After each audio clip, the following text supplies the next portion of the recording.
죄송합니다. 예, 안녕하십니까. 안녕하십니까. 오마이TV입니다. 죄송합니다. 예. 자, 여러분들은 배재정 의원실의 보좌진들을 보고 계십니다. 네, 안녕하세요. 안녕하십니까. 반갑습니다. 네, 안녕하십니까. 예. 굉장히 여기 신문이 이렇게들 있었는데 싹 치워놓으셨군요. 아니, 이게 지금 방송 중입니다. 괜찮습니다. 그냥. 예, 자유롭게 하시죠. 예. 어떻게? 잠깐만. 이쪽으로 여기 앉으시죠. 여기 앉으시고. 여기 앉으시죠. 의원님 여기 앉으시죠. 예. 아니 어떻게 전반까지 다 찾아? 예. 우리가 지금 중요한 술회를 하고 있습니다. 예, 술래. 근데 대표님만 술이 막 이렇게 부르시. 네. 후유증이 만만치 않습니다. 멘붕. 의원님 이거 그냥 잡고 하셔도 될 것 같습니다. 예. 제가 이걸 할 테니까요. 네, 그 충전. 예. 배재정 의원은 대선 직후에 멘붕을 치유하는 방법으로 108배를 선택했던 걸로 알고 있습니다. 어느 절에 가셨습니까? 아, 저 길상사 갔습니다. 지리산. 아니요. 서울시내. 성북구에 성북구에 있네요. 있더라고요. 네. 처음 찾아갔는데 페이스북이 역시 이 동향을 다 이렇게 퍼뜨리네요. 예, 길상사 가서 108배를 하면서 좀 많이 엎드려서 울었죠. 그 다음에 국회 정문 앞에서 네.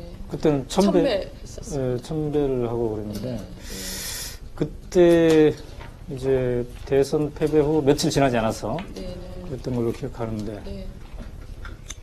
어떤 의원이 먼저 제안을? 제가 몇 분이 제안을 하셨는데 사실은 그 무렵에 저도 되게 좀 마음에 갈등이 많았던 게 뭔가를 해야 되지 않을까라는 생각을 진짜 많이 했었거든요. 그냥 그게 구체적으로 뭐 꼭 1000배여야 한다라기보다는 그러니까 국민들한테 이제 사죄도 하고 싶고 또 국민들의 마음을 또 끌어안는 일을 정말 하고 싶었는데 어떻게 하는 게 좋을까 하는 게 머릿속에 며칠 동안 계속 이제 뱅뱅 돌았었어요. 그러면서 돌파구를 좀 찾지 못하다가 우리 이제 초선 의원들 모임에서 그 말씀이 나오는 걸 보고 저는 사실 너무 좋다는 생각을 했습니다. 여러분들이 또 염려는 좀 하셨던 게 뭐 쇼하는 거 아니냐, 니네가 지금 쇼할 때냐 이런 말씀도 사실 없지 않았고 그런 반응도 있으셨다고 생각하는데 그런데 그걸 하면서 이게 좀 어떻게 들리실지 모르겠지만 저 스스로 좀 마음의 그 복잡함을 이제 덜어낸 것도 있었고 그 다음에 이제 어떤 동료 의원이 그런 말씀하시더라고요. 1000배 한대, 아이고 쇼하네 이러다가 걔들 정말 1000배 했대. 추웠겠네, 힘들었겠네 이 말씀을 이제 하셨다는 말씀을 들으면서 이렇게 저희들의 마음은 좀 전달이 저희들의 뭐 바람이긴 하지만 좀 되지 않았을까 뭐 이런 생각은 좀 했었습니다. 이제 초선 의원이시고 그다음에 부산 일보 출신이시고 이러는데 이제 와서 8개월 정도 국회의원 활동을 해보니까 이 민주당이 이번 대선에서 왜 졌을까? 이게 이런 좀 느낌이 이제 확 우리보다 더 들 텐데 말이죠. 우리는 밖에서 보고 안에서 보니까 핵심적인 이유가 어디 있다고 보십니까? 후보 요인을 빼고 당 요인으로 좀 본다면. 좀 뭐 거기에 앞서서 약간 둘러서 말씀을 좀 드리면 사실은 그 대선 패배하고 나서 일부에서 나왔던 말씀들이 뭐 질래야 질 수 없는 선거를 졌다 이런 말씀들을 이제 하셨잖아요. 그렇게 하시는 분들을 봤는데 저는 지금 제 느낌은 그렇지 않습니다. 오히려 여러 가지로 복기를 해보면서 질 수밖에 없는 선거가 아니었을까.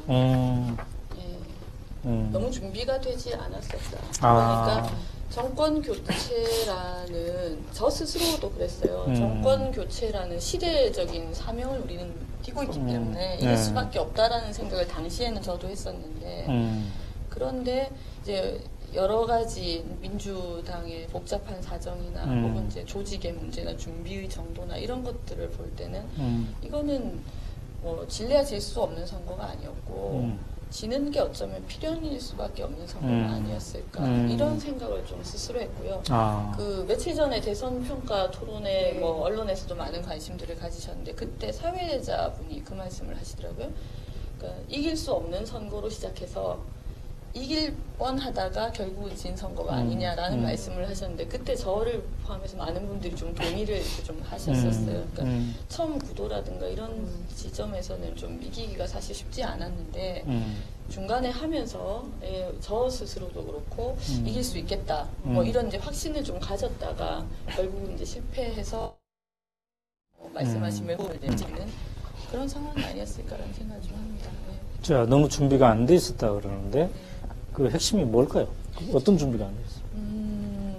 그런 뭐 여러 가지가 있을 것 같은데요. 그 뭐 선거가 결국은 이제 지역에 얼마나 파고 들어가서 그 조직이 같이 움직여서 선거를 치를 것이냐라는 측면에서 보면 민주통합당의 당 조직 자체가 그만큼 이제 정비가 되어 있었나 하는 생각을 좀 많이 하게 되고요. 그 다음에 조금 이건 약간 추상적인 얘기긴 한데 제가 이제 대선이 지나고 나서 저 나름대로 네. 이게 분석을 하면서 저 스스로 좀 다짐을 했던 건 뭐냐면 민주진보 진영 혹은 민주통합당 내의 저를 포함한 많은 사람들이 우리는 옳은 일을 하고 있고 선한 일을 하고 있다라는 생각이 많이 사로잡혀 있었던 것 같아요. 예. 그런데 선거는 현실이라는 거죠. 그러니까 선거라는 현실, 그러니까 그 국민들의 마음을 얻어서 더 많은 투표수를 받아야만 이길 수 있는 게 선거인데 우리는 우리의 전략이 옳고 혹은 우리의 가치가 옳고 혹은 우리가 내놓는 이제 수많은 정책들이 아주 완벽하다. 그러니까 여러모로 이제 정책을 만드셨던 분들도 이제 많은 정책들을 망라했을 뿐만 아니라 그것들을 다 개연성 있게 만들기 위해서 뭐 예산까지 정말 많은 노력을 했다고들 하시는데 그런 것들이 스스로 좀 트랩이 되지 않았나라는 생각을 저는 좀 하게 되거든요.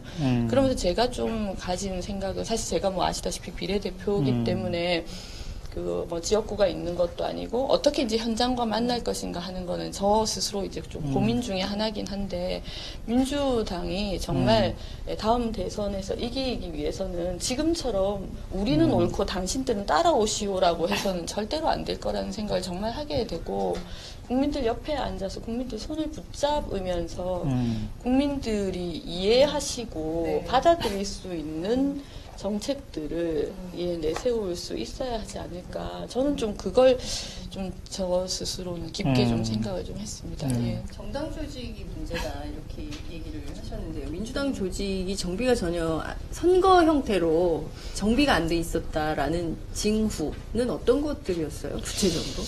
그런데 제가 사실 뭐 당 생활을 시작한 지 얼마 안 됐기 때문에 그렇게 네. 이제 디테일하게까지 말씀을 드리기는 좀 힘든데 그런데 뭐 민주당 조직이 실제로 제가 좀 많이 들었던 말씀을 좀 인용을 하면 계속해서 뭐 그 전당대회라든지에서 국민 경선을 계속하면서 당원들의 권리와 당원들의 어떤 사기들을 충분히 북돋우지 못했다는 말씀들을 많이 하시고요. 그런 면에서 이제 정당의 좀 기본에 얼마나 충실했는가라는 반성이 좀 뼈저리게 있어야 되는 게 아닐까라는 생각을 좀 많이 했습니다. 예. 저 스스로 이제 개인적으로 생각을 해보면 지난해 그러니까 정확하게 모르긴 한 뭐 7, 8월께였던가요? 이제 토론회에서 최장립 교수님이 한번 이제 나오셔가지고 이제 국민 참여 경선에 대해서 상당히 비판적으로 말씀을 하시면서 정당이 기본이다라는 말씀을 하셨을 때 저는 어떻게 그때 이제 좀 이렇게 제가 질문을 드렸었냐면 그냥 조금 의문이 든다. 사실 지금 대세는 국민들이 많이 참여하고 국민들의 관심을 끌어들이는 것이 정치가 해야 되는 일이 아닌가라는 게 이제 지금의 생각인 것 같은데 교수님의 말씀은 이제 그것과 조금 이제 유리가 되어 있는 거 아니냐 이런 질문을 제가 했었는데 오히려 대선이 끝나고 나서 저는 최장집 교수님의 말씀이 다시 떠오르는 거예요. 그러니까 국민들의 참여도 물론 필요하고 이제 의사소통도 정말 필요한데 기본은 좀 정당 조직을 튼튼히 하는 데에서 시작해야 되는 건 아닐까 그런 생각들을 좀 그럼 했습니다. 이제 민주당을 다시 재건하려면 어디서부터 시작을 해야 될까요? 이게 왜냐면은 우리도 지금 다른 의원실에서 왔습니다만 네. 이제 오래전부터 민주당의 개혁이 혁신이 필요하다 했는데 네. 이런 결과가 반복되고 있는 거거든요. 네. 그래서 다시 출발한다면 이게 도대체 어디서부터 나와야 될까요? 저는 이제 뭐 여러 갈래가 있을 것 같은데 사실 그 조금 전에 말씀드린 것처럼 제가 초선에다 당 생활을 오래 하지 않은 사람으로서 어떤 뭐 근본적으로 이러이런 스텝을 밟으면 됩니다라는 말씀까지는 사실 좀 드리기 어려울 것 같은데요.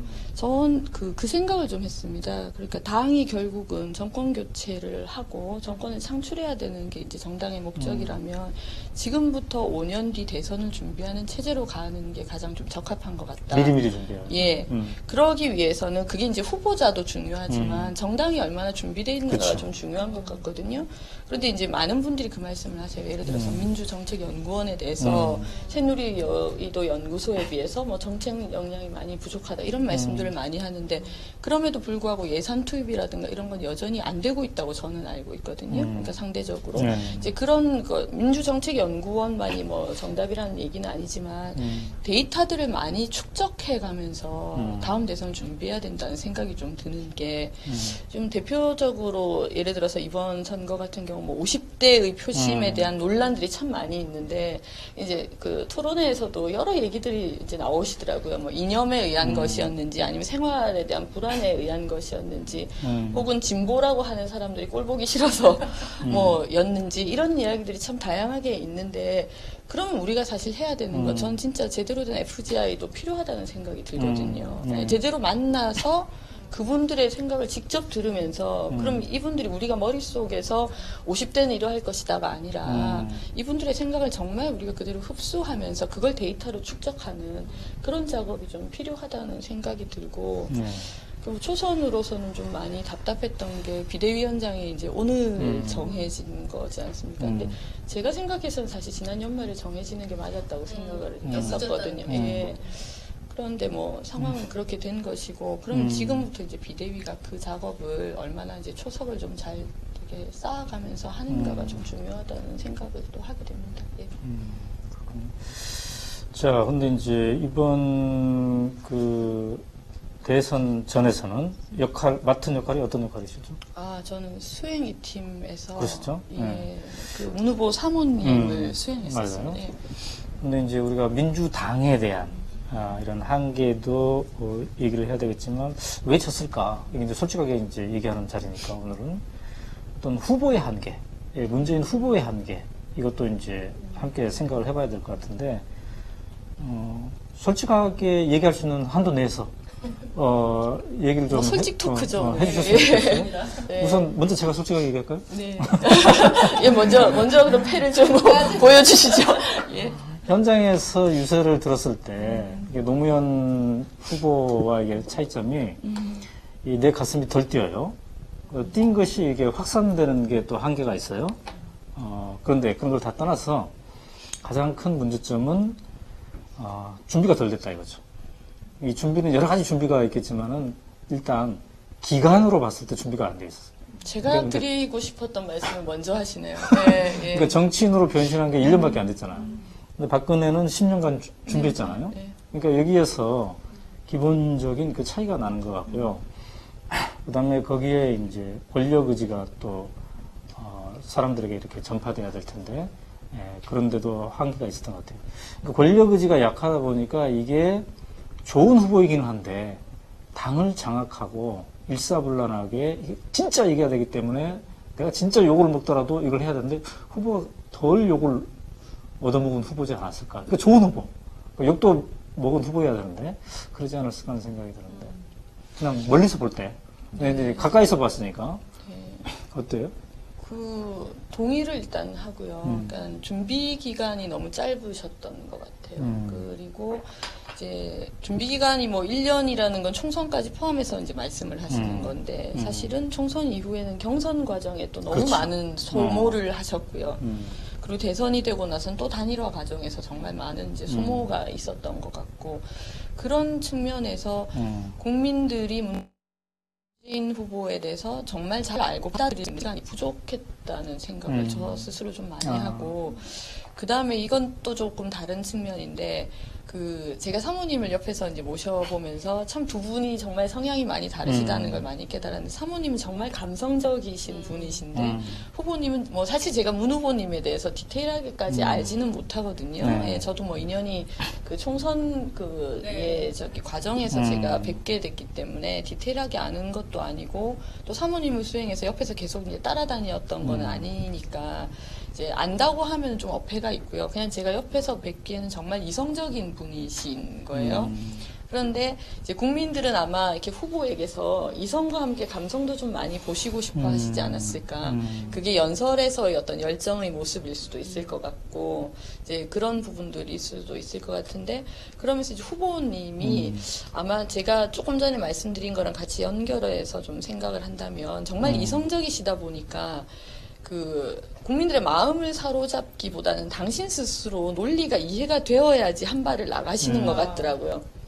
예, 그러니까 공약도 마찬가지고, 연설문도 마찬가지고, 맞습니다. 혹은 이제 토론회도 마찬가지고, 후보님이 이제 습득이 되고, 논리적으로 이렇게 충분히 공감이 있어야지 당신이 말씀을 하시니까, 저 잘 모르긴 하지만 선거라는 게 꼭 그거는 아닐 수도 그렇죠. 있을 것 같거든요. 그러니까 주변에서 국민들이 원하신다면 어떤 이제 뭐 이렇게 말씀이라도 조금 자극적인 말씀도 하실 수도 있을 것이고, 그게 나중에 좀 지키기 어렵더라도 이런 말씀 좀 하셨으면 좋겠다라는 이제 주변의 조언이 많이 간 거로 알고 있는데, 후보님이 그건 이제 수용이 안 되셨던 것 같아요.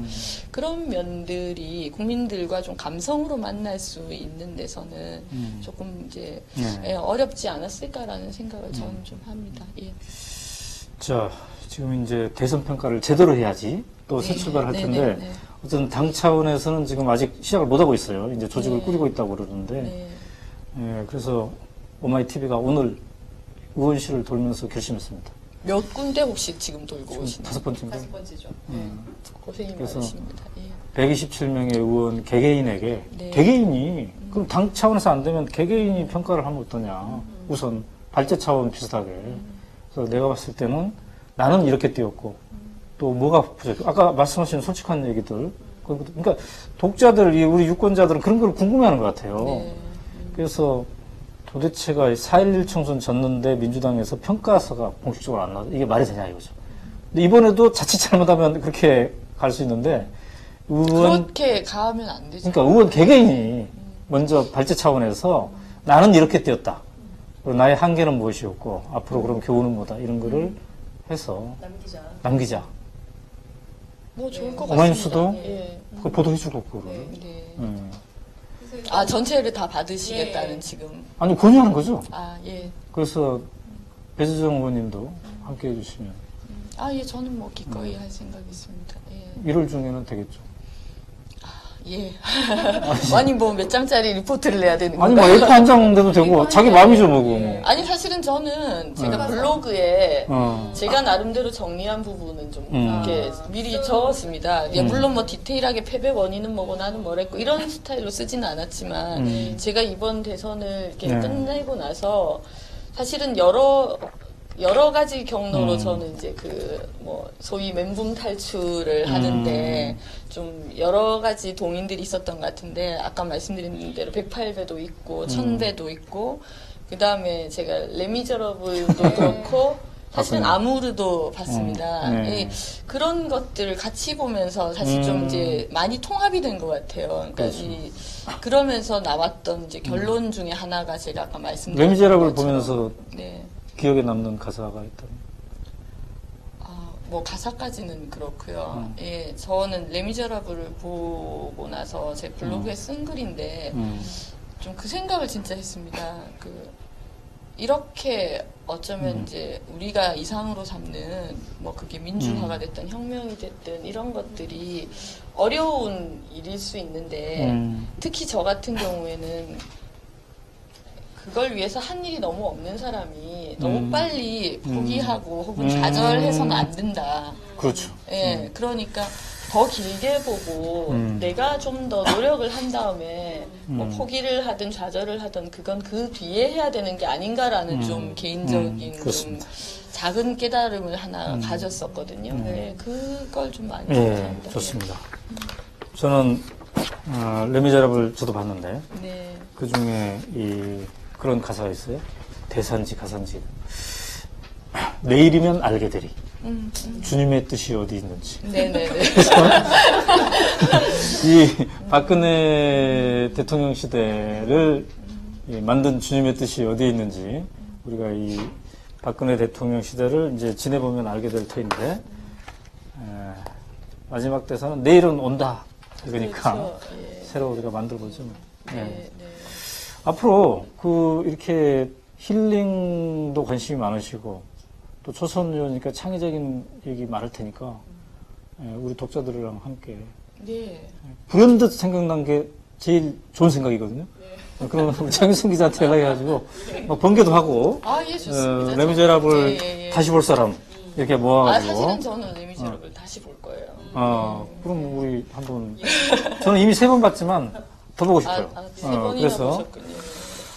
그러면 다시 볼 사람 배재정 의원과 오연호와 함께 레미제라블을 다시 볼 사람 언제 한번 번개합시다. 예. 고맙습니다. 여기까지 감사합니다. 찾아주셔서 마이크 드리면 돼요. 예, 고맙습니다. 자, 또 뵐게요. 예, 저까지는 아유, 나가서 아유. 인사를.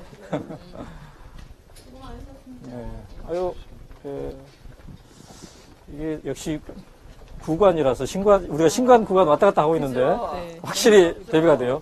나중에 저 신관으로 가시길. 제 선은 네. 신관에서.